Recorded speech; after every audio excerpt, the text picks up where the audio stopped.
When looking at data and how it has been regulated over time, there's different elements to it.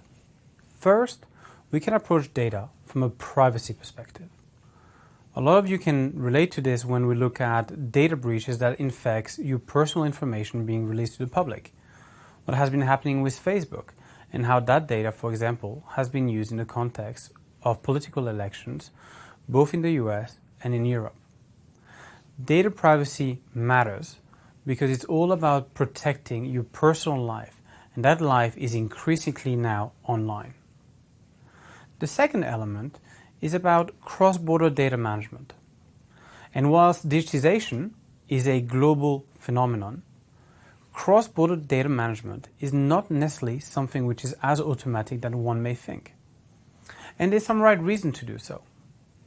Certain jurisdictions are, for example, much more stringent about data residency rules, where data can only be held and stored in a single country and not leave it.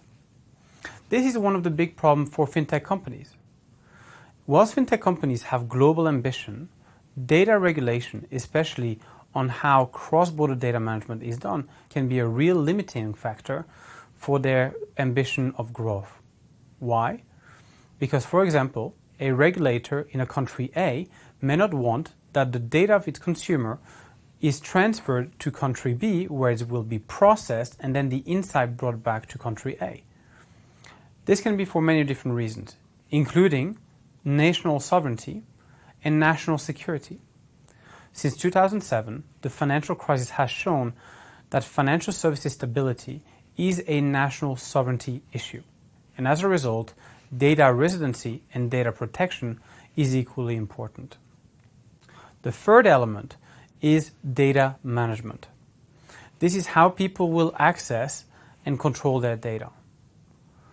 One of the topics that, for example, we've covered in Module 4 was GDPR. And here it's about this idea that every single piece of data should be able to be traced back to its individual owner if it identified him.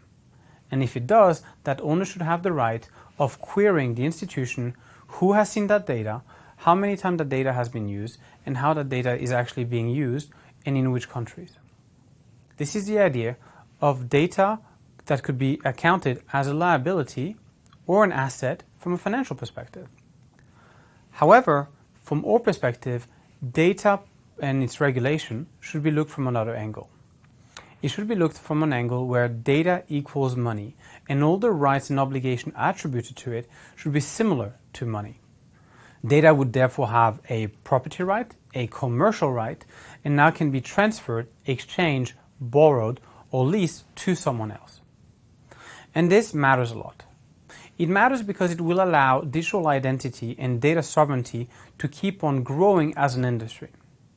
It also matters because as the economy is going from a service economy to a digital economy, more and more individuals will be looking at ways of monetizing their data to supplement, if not totally replace, their income. So far, this topic of data regulation has not emerged yet, because the money that can be made from data monetization has not passed the poverty line. However, when this will happen, a real question will be raised at the regulatory and the policy level on how that data regulation should be approached.